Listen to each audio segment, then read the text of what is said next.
it Israel or Palestine? Is it Kashmir in Pakistan or India? Disputes like those are headaches for news editors looking to provide clarity without appearing to take sides on territorial claims. This week, the Associated Press waded into the controversy over Crimea and whether to refer to it as part of Russia or Ukraine. One side says potato, the other says potato. We know that Crimea has always been and always will remain an inalienable part of Russia. That's Vladimir Putin's opinion, but much of the rest of the world takes a different view. These actions will never be recognized by the international community. The dispute over Crimea has forced news organizations to rethink maps and style books that previously considered the region as Ukrainian. And with Russia now firmly in control, the Associated Press said it was bowing to reality. Ukraine no longer controls Crimea, and AP Dateline should reflect the facts on the ground. Going forward, AP will simply say Crimea instead of Ukraine or Russia.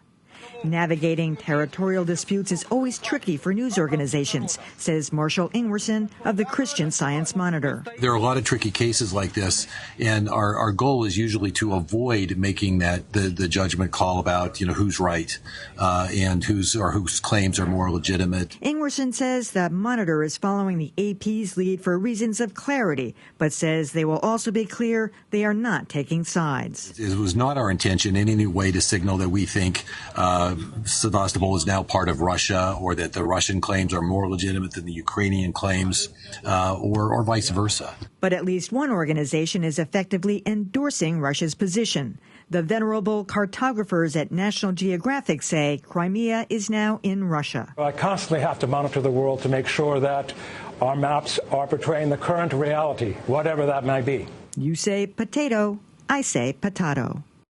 In some ways, I think the AP has split the difference here, because they're just eliminating the use of a country. Sevastopol, Ukraine, Sevastopol, Russia. They're just saying Sevastopol, Crimea. And I guess in some ways I support that. I mean, what else are you going to do at this point? I don't think it's necessarily taking sides, because if they called it one country or the other, I think it would be more like that. It seems on the National Geographic side, though, that that's what has happened. It is now part of Russia. So changing the map reflects the reality. Yeah, I didn't realize National Geographic was on such a tight turnaround time that they had to rush out and do this so quickly. I mean, what's that all about? Seems you might want to just chill out for a couple of weeks and see what happens when the dust settles. I don't think what the AP did is going to even be noticed by many or any readers. How many readers really scrutinize the Dateline for important information? But I think it behooves everyone trying to cover this story from whatever perspective to really back off a little bit. I mean, this is a fluid situation.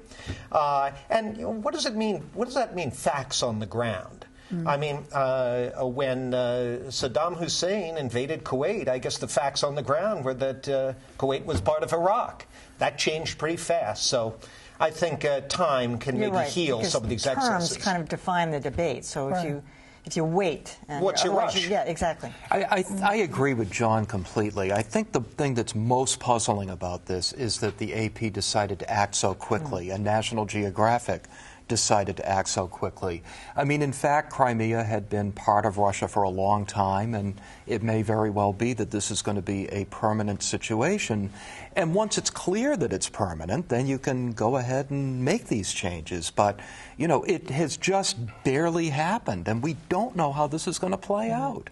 Well, I think a couple of things we should mention. That one, because the AP does it, whatever they say is going to be picked up by so many other institutions. So de facto, it then becomes that. Right. So that's why, even though most of us aren't scrutinizing the Dateline, it becomes that out there in the world. And so we have to think about that. The other thing is that people were waiting until the Russian folks had the Duma or the Druma vote to say, okay, now we own Crimea again. So that there was some of that movement going on at the same time, and I guess National Geographic felt like, well, after that happens, then that's official, so that's a move for us. I agree with you. I don't think anybody had to rush to do anything. Personally, I think splitting the difference is the way to go, and I kept thinking to myself, I know it's longer, but why don't we do what we did with Prince, the artist formerly known as Did we not say that for years? The artist formerly known as, Well, it's also interesting about Taiwan, because I believe the AP does not call it the Republic of China. They call it Taiwan, right? Dateline, Taiwan. And in the Olympics, it's Chinese Taipei. Exactly. Different contexts use different naming schemes. I think what's interesting here is that the AP and map makers both have a specific need to reduce a very complicated subject down to a very solid norm. In AP's case, it's a dateline. It's just a set of words that has to appear in a certain place. For the maps, it's actual concrete, the color on the map. There was an interesting dispute on Wikipedia this week where the map of Ukraine, the people who, the users who edit Wikipedia had to make the same sort of decision. For a while earlier this week, they had made Crimea into a disputed territory, something you can display a different color than the rest of Ukraine. But a couple days ago, they switched it right back. So it now looks like it's part of Ukraine again. Which is interesting when you have the user-edited piece of that as well. I do think that if I were running the AP style book, I think I probably would have done something similar, which is essentially you're stepping back and saying, we're not going to label it as Ukraine, we're not going to label it as Russia, we're going to label it as the region. What's going to be really interesting is the next move, because at some point it's going to become clear that Russia's keeping it or it's going back to the Ukraine, and what is the moment at which that decision is made and that AP's dateline changes again, because that may be a move that confuses reality with international recognition. Yeah, because the president says we will never recognize it. Right, and if it's 5 years from now, are they still saying Crimea, or are they saying it's reality, it's part of Russia? And I do want to clarify, I do agree, this does matter. I mean, to this day, there are maps in the world that don't show the state of Israel, for political reasons. So, it's got to be watched. That's true.